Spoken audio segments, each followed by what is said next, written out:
Hey guys, what's up? This is the J-Man here, and I'm back with Acting for Bros. And in today's episode, we will be going over some acting terms and my explanations or my definitions of those words or those terms. Okay, so to start off, we're going to start off with actions and intentions.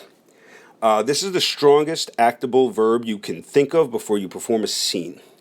Now, the actions and intentions is like just basically what you're going to do based on what you're saying, like what's going on in the scene at the moment. Now, a bad director might ask you, say that you're acting at a scene with you're mad at your girlfriend, and your director comes in and tells you, okay, go in there and get angry at her.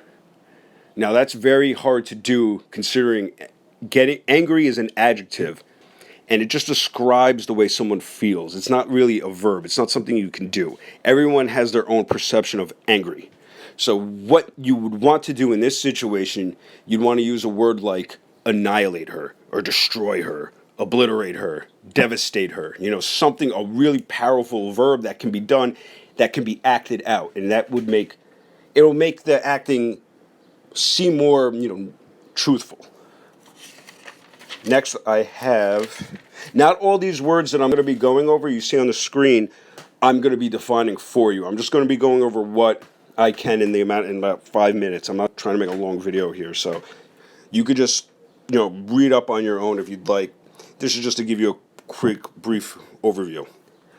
So I got Q to Q. Q to Q is a tech rehearsal where you save time by skipping a majority of your lines and only speaking the lines where a certain technical effect has to kick in, like a sound effect or a lighting effect or fog or anything like that, a practical effect.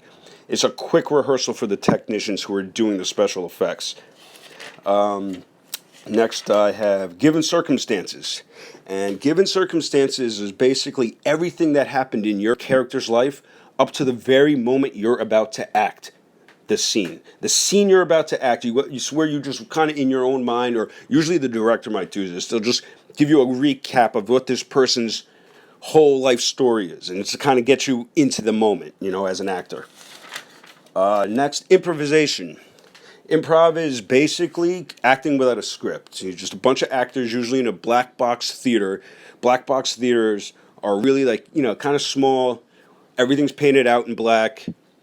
The seats are on the stage with the actors, essentially on the same level. The audience is on the same level as the actors. The actors aren't above the audience.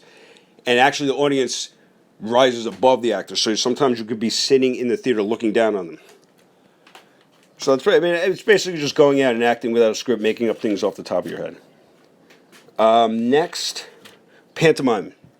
Pantomiming is when you're making believe you're doing something, and making believe you're doing something. The appearance of, you're actually doing something when you're just you're just imagining it. Usually done by, extras in movies or plays to make it look like, realistic. Make it look like there's something, there's really a world going on and people are doing their things aside from what you're watching on the screen. Then I have script analysis. Script analysis is like when you're as a scene study, and it's basically just going over your lines, reading everything out, and trying to get the context of what the writer was getting at. So for your character, you want to just figure out whether their status is high or low. So high would be like a judge, and someone lower status to a judge would be like one of the attorneys in the courtroom, or even the criminal or the defendant. Someone just at that moment in that scene, the judge would be the highest status person in that room. Your objectives are like, what is your character trying to get for themselves or for other people? Like what their goal is. The objectives for each character in a scene is never usually the same. There's usually always some sort of conflict.